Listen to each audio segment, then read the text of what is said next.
지금 보면은 이제 그 소위 말하는 보수는 부패로 망하고 진보는 분열로 망한다라는 이거를 깨는 것 같습니다. 그러니까 부패도 있고 분열도 있는 거죠. 지금 이제 내년 총선 앞두고. 그래서 결국은 홍문정 의원 탈당이 그 지금 현재 이런 그 내년에 공천을 받을 수 없는 상황이 있는 분들이 이제 계속 연쇄적으로 탈당할 가능성은 높습니다. 그래서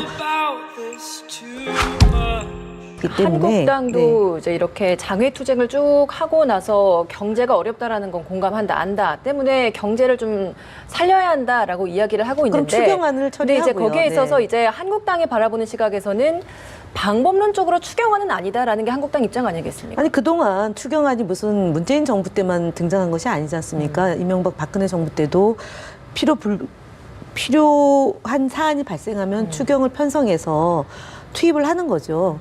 그런데 지금 마치 경제적인 문제가 어려운데 이것을 근본적으로 해결해라. 예를 들어서 정책을 바꿔라라는 주장이지 않습니까? 예. 정책에 대한 것은 문재인 정부가 그동안 2년, 3년차 접어들어서 성과가 나타나기 시작한다라는 것이 이제 입장인 것이고요. 예. 그것을 바꾸라고 얘기하는 것은 대통령이 하고자 하는 그런 국정 운영에 대해서 인정하지 않겠다라는 다른 표현이라고 저는 봅니다. 그래서 지금 말씀하셨던 것은 소득주도 성장이나 아니면 최저임금의 문제나 이런 것들을 충분히 논의할 수 있습니다. 그리고 또 하나는 추경안은 지금 산불이나 재해나 그다음에 포항 지진 문제 그리고 미세먼지 문제 등 해서 지금 국민들에게 당장 투입하지 않으면 안 되는 요소들이 있는 것을 예. 국회가 결정을 해줘야 된다라는 정책적 방향 거죠. 문제와 추경안 문제가 함께 필요한 부분이다. 함께 가야 한다라는 말씀이신 네. 것 같습니다. 그렇죠. 여기에 대해서 좀 어떤 입장이십니까? 지금 말씀하신 것처럼 한국당이 볼 때는 정부의 입장이나 주장이 너무 편의적으로 왔다 갔다 한다는 거죠. 예. 그러니까 평소에는 경제 문제 나오면 경제 잘 되고 있다. 소득주도 성장 성과 나타나고 있다. 경제 구조 안정돼 있다. 튼튼하다. 그리고 지표 좋아지고 있다. 경기 살아나고 있다. 이렇게 이야기하던 정부 여당이 추경안을 제출하고 나서는 경제가 어려운데 빨리 이거 해야 된다. 경기 살리려면 지금 골든타임 놓치면 안 된다. 이런 식으로 막 다급하게 그 야당을 압박을 하거든요. 경제 어려운데 야당 뭐 하냐. 뭐 경제 살리려고 하는데 왜 빨리 안 도와주느냐. 이런 식으로 압박을 하니까 도대체 청와대나 정부 여당이 보는 경제의 현실에 대한 진단이 뭐냐. 예. 잘 되고 있다는 거냐. 위기라는 거냐. 그거부터 정리를 하자는 거죠. 진짜 정부 여당 말처럼 별 문제가 없고 구조적으로 튼튼하고 소득주도 성장 성과 나타나고 있고 지표 좋아지고 있다고 한다면은 그렇게 숨 넘어가듯이 이미 기존 본 예산 자체가 400 몇십조, 거의 500조 가까이 수프 예산을 편성해가지고 지금 거의 뿌리다시피 하고 있는데 10몇 조 더 한다고 해서 이게 경제가 죽을 경제가 살아나고 그것도 아닌데 그것 때문에 경제가 못 살아나고 그거 통과 안 시켜주는 야당 때문에 경기가 어렵다 이렇게 말하는 거는 그럼 현실 진단부터 제대로 해보자. 진짜 경제가 어려운 게 맞으냐. 예. 그런 측면에서 한국당이 요구하는 경제 청문회도 민주당은 거부하는 논리가 경제 잘 되고 있는데 왜 실정이라고 말하느냐.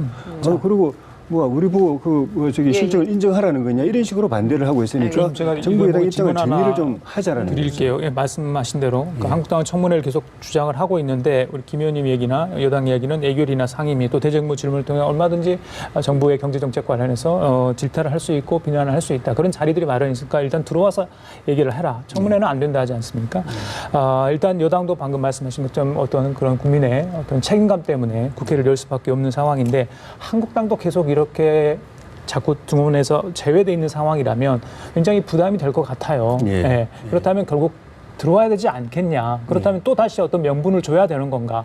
어떤 타이밍에 어떤 이유로 들어올 수 있는 건지 정말 들어와야 되는 건지 그 부분에서 어떻게 보십니까? 국회는 기본적으로 열려야 되고 국회의원은 국회 안에 있어야 되고 실제로 현역 의원들은 밖에서 장외투쟁하는 오래 하는 거에 대해서 별로 썩 좋아하지 않습니다. 예. 본인들이 거기서 할 역할이 별로 없거든요. 장외투쟁하는 거는 뭐 지구당 당원들 동원하고 거기 가서 뭐 이렇게 으쌰으쌰 하는 것밖에 없고 국회의원으로서 역할은 거기서는 별로 없거든요. 그러니까 현역 국회의원들은 한국당 의원들까지도 국회가 열려서 상임위 본회의장에서 정부 여당을 불러서 이야기하고 따지고 하는 데서 본인들의 존재 이유와 그 역할을 찾는 것이기 때문에 기본적으로 그건 다 동의를 하는 거죠. 그런데 들어왔을 때 자기 그 역할을 못하고 국민들이 기대하는 역할을 못하고 정부 여당이 짜놓은 프레임대로 정부 여당이 하고자 하는 일을 하는데 그냥 덜러리만 쓴다면은 그건 야당으로서 존재 이유가 없기 때문에 그런 일을 할 수 있는 구조를 만들고 국회에 들어가자고 하는 의미이기 때문에 그건 좀 의미가 있다고 보여지고 예. 특히 이제 경제청문회 같은 경우에는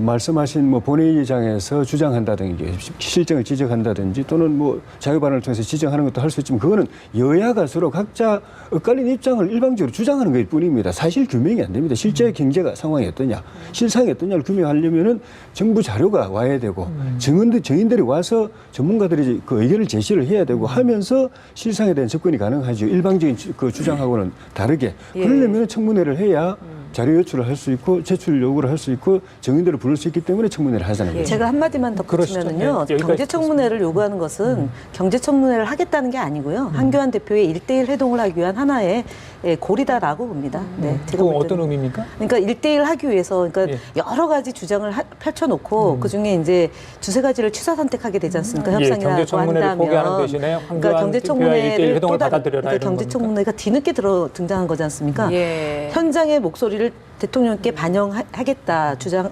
펼치겠다라고 한 건데 갑자기 등장한 거기 때문에 이거는 또 다른 조건을 하는 것은 이것이 아니고 그러니까 1대1 회동을 하기 위한 제가 볼 땐 그렇게 알겠습니다. 예, 알겠습니다. 국회 이번에 병사 논의 여기까지 하고 예.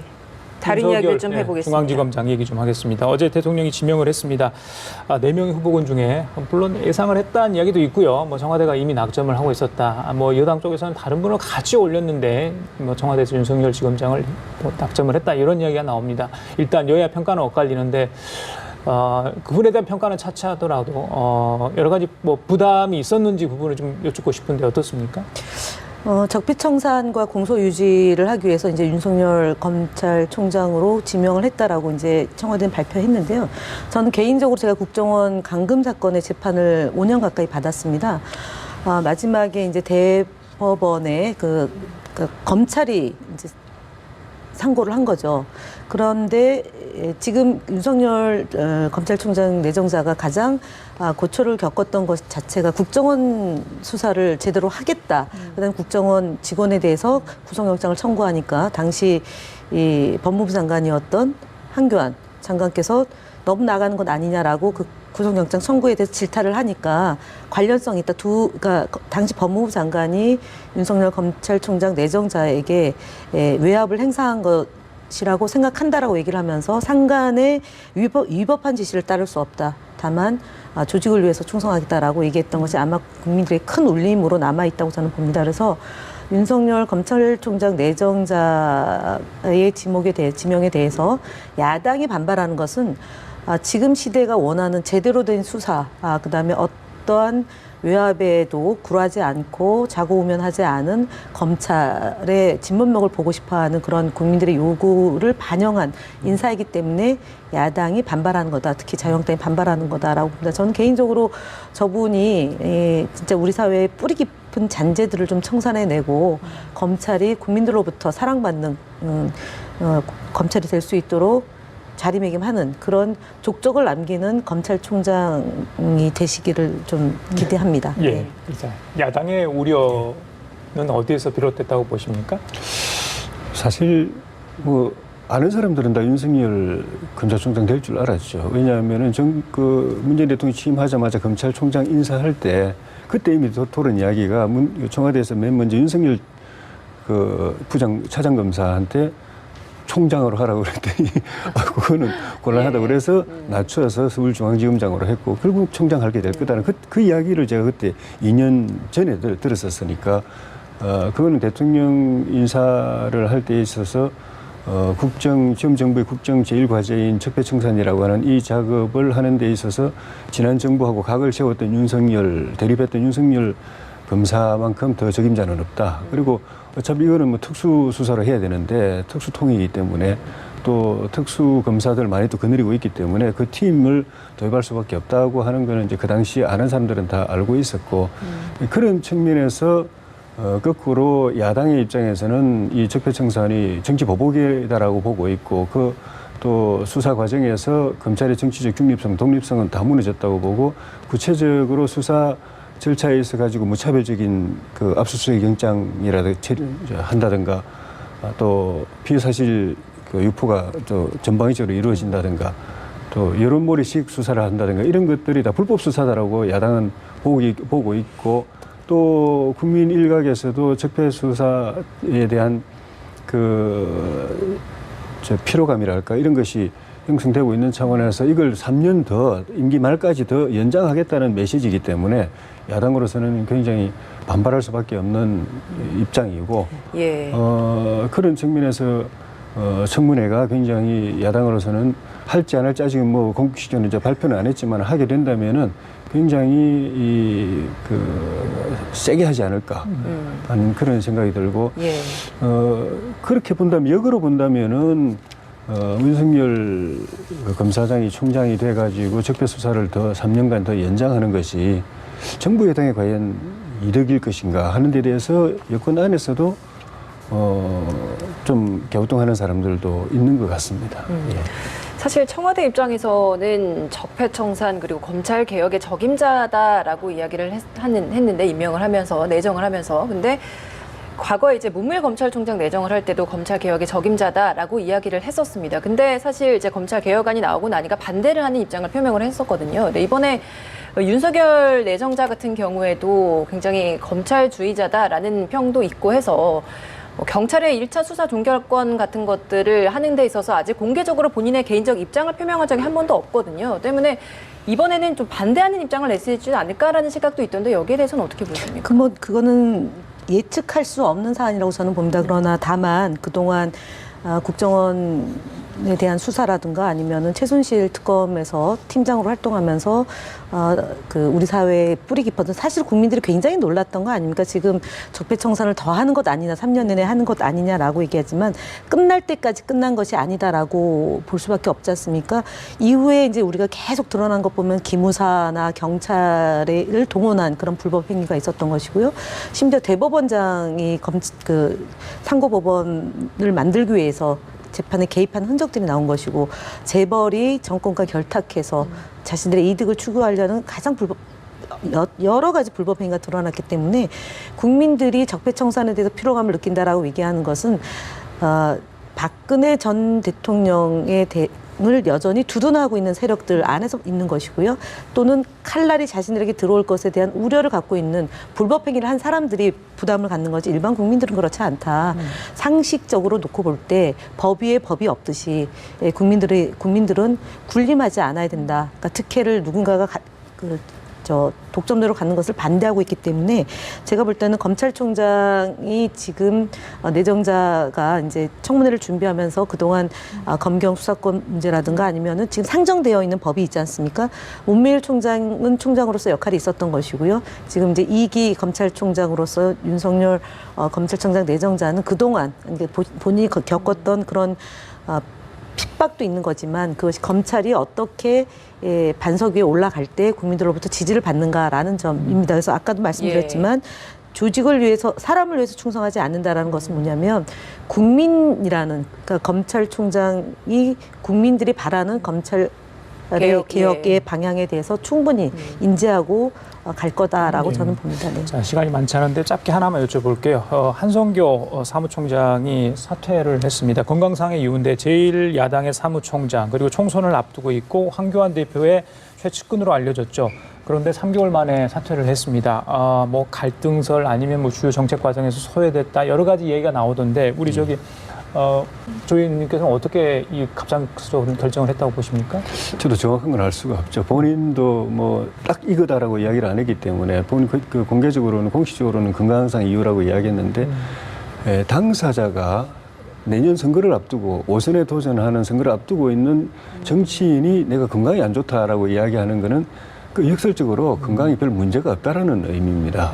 진짜 건강이 안 좋다면은 그거는 다음 선거에 굉장한 악재거든요. 그럼 다른 이유가 있다. 물론 이제 당뇨가 있어서 좀 병원도 왔다 갔다 한다는 이야기가 있지만 본인이 그걸 공개적으로 이야기할 정도면은 그게 주된 이유가 아니라는 문제가 거죠. 아니라는 의미고. 그 진짜로 건강에 문제가 있고 그게 공개되면 지역구에서는 굉장히 상대편으로서는 공개가 굉장히 좋은 소재죠. 그래서 그걸 본인이 스스로 이야기한다는 거는 거꾸로 보면 큰 문제가 아니다라는 거고 그러다 보니까 다른 이제 이야기들이 나오는데 뭐 소위 말하는 이제 막말 논란 이런 데 대한 정치적 부담 때문에 계속하기 어려운 것 아닌가라는 본인이 스스로 그렇게 느껴서 황 대표의 짐을 들어주기 위해서 사의를 표명한 거 아닌가라는 이야기도 나오고 또 그런데도 불구하고 어쨌든 그 황 대표 계속 말렸는데도 끝까지 이제 그걸 그만두겠다고 한 걸 보고서 거꾸로 황 대표에 대한 좀 섭섭함이 있는 것 아닌가 하는 그런 이제 추측도 나오는 것이 알겠습니다. 사무총장이 사무당무의 책임자인데 주요 의사결정 과정에서 본인이 약간 소외된 그 이야기가 몇 번 나온 그런 적이 있어가지고 그 때문에 좀 섭섭함을 그런 식으로 표현하는 것 아닌가. 예. 더 이상 이렇게 직무를 수행하기 곤란하다고 생각해서 그런 것 아닌가라는 그런 추측도 나올 수 있습니다. 알겠습니다. 홍문정 의원이 탈당계를 냈잖아요. 이런 친박계 강성 의원들의 탈당 움직임이 한국당을 조금 이렇게 어지럽게 하니까 뭐 그거하고 관련된 시기적으로 뭐 그렇습니다만은 그 부분은 전혀 영향이 없을까요? 사퇴의 배경에는? 일단은 뭐 지금 보통의 경우 일진상의 이유 내지는 그 당에 부담을 주지 않기 위해서 본인이 이제 그 물러난다, 자진 사퇴한다 이런 식으로 해서 잘못된 것을 이제 바로잡는 과정인데 이번에는 건강상의 이유로 얘기를 한 거 보면 한성교 의원이요. 예, 이유로 보면은 이제 뭐 그 이제 내년 총선을 대비해서 최소화시키기 위한 건데 사실은 막말 때문에 곤란한 상황이 된 거지 않습니까? 그리고 이제 홍문정 의원의 탈당이 지금 보면은 이제 그 소위 말하는 보수는 부패로 망하고 진보는 분열로 망한다라는 이거를 깨는 것 같습니다. 그러니까 부패도 있고 분열도 있는 거죠. 지금 이제 내년 총선 앞두고 그래서 결국은 홍문정 의원 탈당이 그 지금 현재 이런 그 내년에 공천을 받을 수 없는 상황이 있는 분들이 이제 계속 연쇄적으로 탈당할 가능성은 높습니다. 그래서 자유한국당, 바른미래당, 대한애국당 이렇게 해서 보수가 분열되는 것에 첫 단추가 지금 이제 채워졌다라고 봅니다. 예, 알겠습니다.